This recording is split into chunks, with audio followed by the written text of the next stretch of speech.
안녕하십니까. 삽시간에 시중을 덮어버린 엽기적 실화를 하나 전해드리겠습니다. 문제의 인물이 되어버린 민주당 혁신위원장 김은경은 인두껍을 쓴 마귀 할멈인가 하는 제목으로 전해드리겠습니다. 다음은 김은경의 신우의 김진아 씨의 글입니다. 저는 김은경 민주당 혁신위원장의 신우이입니다. 그녀가 금감원의 부원장으로 취임했을 때에도, 아버지가 비극적인 생을 마감하셨을 때에도, 그리고 민주당 혁신위원장으로 이름을 날릴 때까지도 조용히 지나가길 바랬습니다. 하지만 며칠 전 노인 평화 논란을 일으키고 남편 사별후 18년간 시부모님을 모셨고 작년 선산에 묻어드렸다. 그래서 어르신들에 대해 공경하지 않는 마음을 가지고 산 적은 없다고 말한 내용을 보고 깜짝 놀랐습니다. 이는 도를 넘는 행위이고 이런 사람은 사회적으로 지탄을 받아 마땅하기에 글을 쓰게 됐습니다. 단적으로 남편이 살아있을 때를 포함해 한 차례도 시부모를 모시고 산 적이 없었고, 공경심은커녕 18년 동안 김은경에게 온갖 악담과 협박을 받으셨고 돌아가시면서도 쉬 눈을 감지 못하셨습니다. 이에 더 이상 돌아가신 분들을 욕보여 드리지 않기 위해 어렵지만 무거운 마음으로 글을 쓰게 됐습니다. 저는 가족과 함께 미국으로 온 지 20년이 됐고 저와 남편은 사업을 하고 있습니다. 그리고 아이 셋을 건강하게 키우고 있는 보통 사람입니다. 조금 덧붙이자면 미국에서 작가로 활동하고 있고 미주 한국일보 칼럼니스트이기도 합니다. 김은경은 1992년 제 오빠와 결혼했습니다. 둘은 이문동 한국외국어대 법대 캠퍼스 커플로 만나 결혼해서 아이를 낳았지만은 부부는 공부를 위해 독일 유학길에 올랐고 아이는 저희 부모님이 맡아 키우셨습니다. 오빠가 먼저 귀국해서 아버지 밑에서 사업을 배웠고 김은경은 만하임 대학에서 법학 박사 학위를 받아 귀국했습니다. 오빠는 아버지와 함께 사업을 하면서 공부하는 아내를 위해 독일로 보내고 아이를 부모님과 키우는 기러기 아빠가 되었습니다. 귀국 후 대학교 강사라는 기회를 갖고 그 뒤로 교수라는 명함을 얻게 됐는데, 오빠의 재력과 뒷받침이 없었다면 꿈도 꾸지 못할 일이었다고 그 당시에 부부는 자랑삼아 얘기하곤 했습니다. 김은경의 친정집 이야기를 잠깐 하자면은, 어머니를 일찍 여인 김은경은 친엄마가 살아생전 언니 동생하며 친하게 지냈던 분을 새어머니로 주선해 아버지가 재혼을 하셨습니다. 새어머니는 헌신적으로 아버지의 병 간호를 하셨고 아이 셋의 뒷바라지를 착실히 하셨던 분이셨습니다. 하지만 친정아버지가 돌아가시기 직전 김은경과 두 남동생은 새어머니에게 상속 포기각서를 쓰게 했다고 합니다. 김은경이 법대를 나왔기 때문에 법적으로 재산에 관한 분할을 잘 알고 있었습니다. 돈 한 푼 받지 못하고 쫓겨난 새어머니는 저희 가족을 찾아오셔서 억울함을 호소하셔서 알게 됐는데, 각서를 받은 뒤 오랫동안 살았던 집 비밀번호를 바꿔버리고 오히려 주거 침입죄로 경찰에 신고하는 비윤리적인 행동에 정말 경악하지 않을 수 없었습니다. 친정아버지가 돌아가시고 새어머니는 남의 집에서 도우미를 하시며 끈끈이 생활하셨고 그 후로는 어떻게 되셨는지 생사를 알 길이 없었습니다. 저희 부모님은 대를 이어야 하는 손주라며 최고의 유치원과 학교에 보내셨고 공부하는 며느리에게 힘내라는 손편지를 셀 수 없을 만큼 보내셨습니다. 박사학위를 받고 귀국한 김은경은 학교 일이 바쁘다며 시댁 일에 등한시하더니 손자까지 길러주신 시부모의 갈등이 심해졌고 말끝마다 60세가 되면 이혼할 거라는 말을 공공연히 흘리며 남편과의 사이가 멀어지고 있음을 내비쳤습니다. 사건은 2006년 1월에 일어났습니다. 오빠가 자신의 고층 아파트에서 뛰어내렸습니다. 집에 아이들과 아내가 같이 있던 초저녁이었고 너무 갑작스러운 일이라 모두가 믿을 수 없는 상황이었습니다. 우리 가족은 부검을 원했지만 아내인 김은경은 그럴 필요가 없다며 강하게 부인했습니다. 김은경이 묘사한 그날의 상황은 오빠가 제 무릎을 베고 누워서 저에게 사랑한다고 말했다. 침이 내 무릎에 흐를 만큼 사랑한다는 말을 많이 하고 들어갔다. 그러더니 갑자기 하고 말을 끊고 울음을 웃는 듯 했습니다.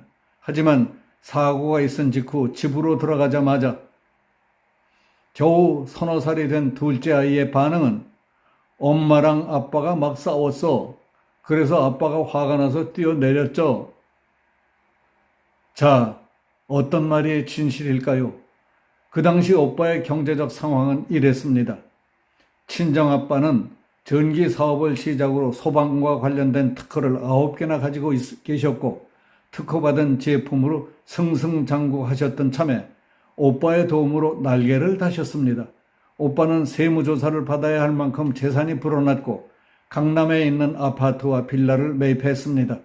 사업수단이 좋아 경제적으로 가정에 충분한 부를 가져다 주었고 김은경은 학업과 강의에만 전념하면 될 상황이었습니다. 그랬는데 갑자기 아내에게 사랑한다는 말을 하고 아이들이 뛰고 있는 집에서 뛰어내려 극단적인 선택을 하다니요.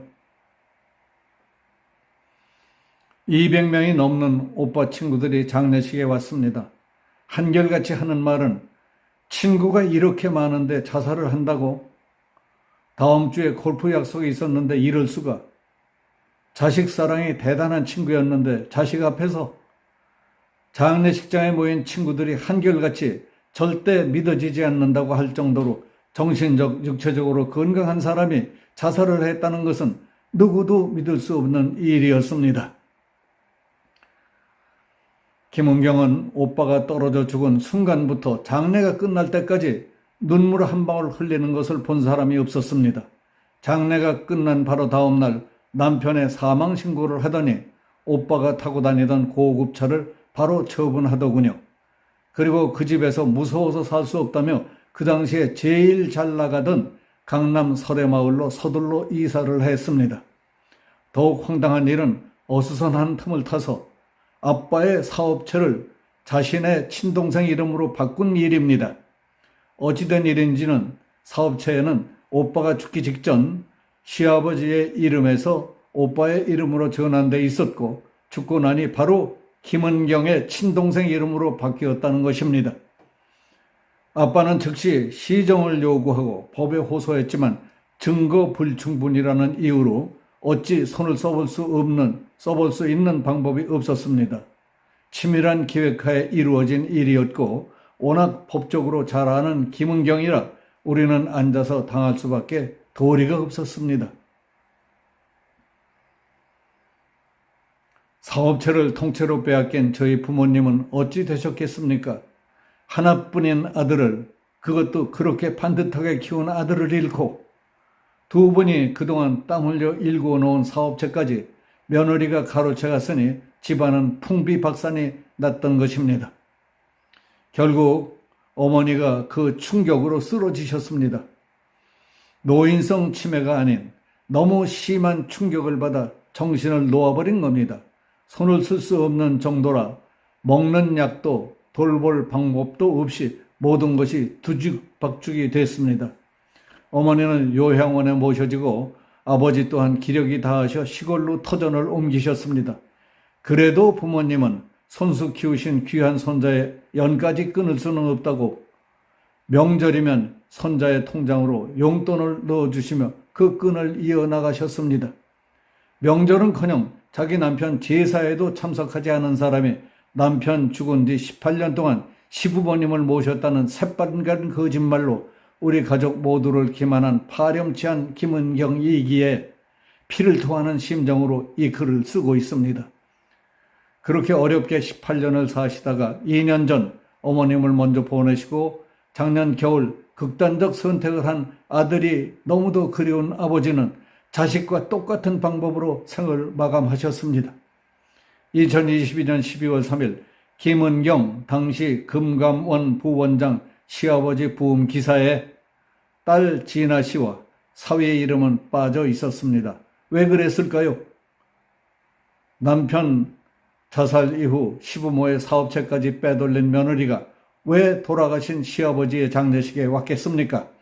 겉으로 보기에는 사별한 남편의 시아버지 장례식장에서 며느리 노릇을 한다는 모습을 보이고, 사실은 잘난 금감원 부원장이라는 타이틀로 보내온 부의금을 챙겨가는 모습을 본 우리는 망연자실하지 않을 수 없었습니다. 마지막 가시는 길에 흙한점 뿌리라는 말에 손사래를 치며 거절한 장본인이 김은경이었고, 이번 노인 평화 논란의 시작이 된 그 아들 또한 누나를 부라리며 엄마와 함께 할아버지에게 흙한점 넣어드리지 않았습니다. 이번 노인 폄하 사태를 보면서 역시 인간은 본성을 숨길 수 없는 일이라는 걸 절실히 깨달았습니다. 제가 피를 토하는 마음으로 이 글을 쓴 이유는 이러한 인간들이 절대로 평범하게 살아서도 안 되겠지만은 높은 위치에서 국민을 우롱하는 일은 더욱이 없어야 한다는 것과 제가 할 수 있는 일은 이것밖에 없다는 것을 알기 때문입니다. 분통함에 눈도 제대로 감지 못하고 세상을 떠나신 우리 부모님이 더 이상 원통하지 않고 편안하게 이승을 떠나도록 도와주시고, 더 이상 남편의 죽음이 한낱 사랑 타령이라는 거짓으로 욕되지 않기를 바라는 마음으로 이 글을 마칩니다. 응원을 부탁드립니다. 미비한 글이지만 널리 알려주십시오. 긴 글 읽어주셔서 감사합니다. 미국에서 김진아 올림. 여기서 마치겠습니다. 감사합니다.